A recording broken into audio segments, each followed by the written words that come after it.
আজ আমরা জাভাস্ক্রিপ্টের বিভিন্ন সিনট্যাক্স নিয়ে আলোচনা করব, নিয়ম নীতি নিয়ে আলোচনা করব। তো প্রোগ্রাম হলো কতগুলো ইনস্ট্রাকশনের সমন্বয়ে। কম্পিউটার প্রোগ্রাম মানে ইনস্ট্রাকশনের সমষ্টি। তো জাভাস্ক্রিপ্টে যখন আমরা একটা ইনস্ট্রাকশন লিখব, শেষে আমরা একটি সেমিকোলন দিব। যেমন console log this is my first line, console log this is my second line, document.write js file is connected, প্রত্যেকটি আমরা সেমিকোলন দিয়েছি।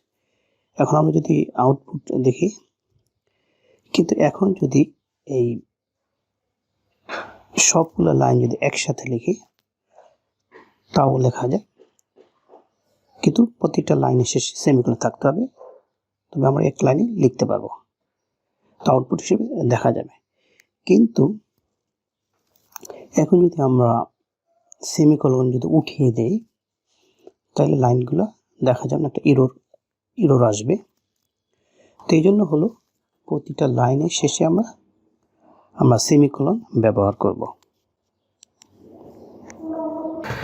জাভাস্ক্রিপ্টে তো আমরা যে স্পেস দিই, জাভাস্ক্রিপ্ট মাল্টিপল স্পেস অ্যালাউ করে না। এখানে আমরা বেশ কয়েকটা মাল্টিপল বা অনেকগুলো স্পেস দিয়ে তারপর লেখাটি করি, তারপর আবার একটু স্পেস দিয়ে ডকুমেন্ট রাইট।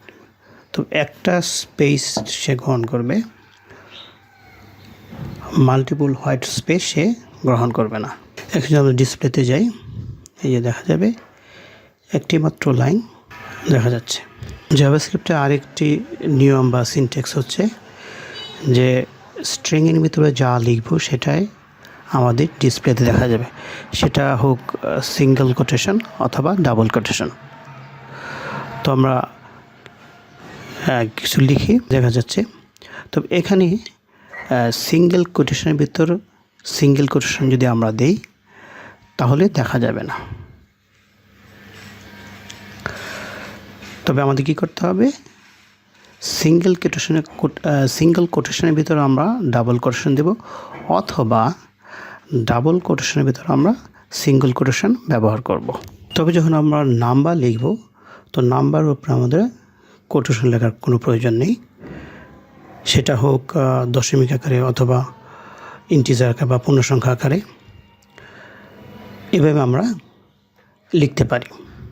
তারপর হলো কমেন্টস।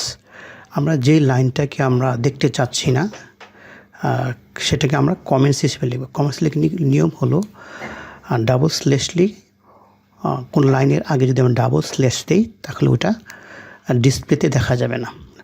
তবে লাইনগুলো যদি অনেকগুলো হয়, মাল্টিপল লাইন হয় বা কোনো একটা প্যাসেজ হয়, সেক্ষেত্রে আমরা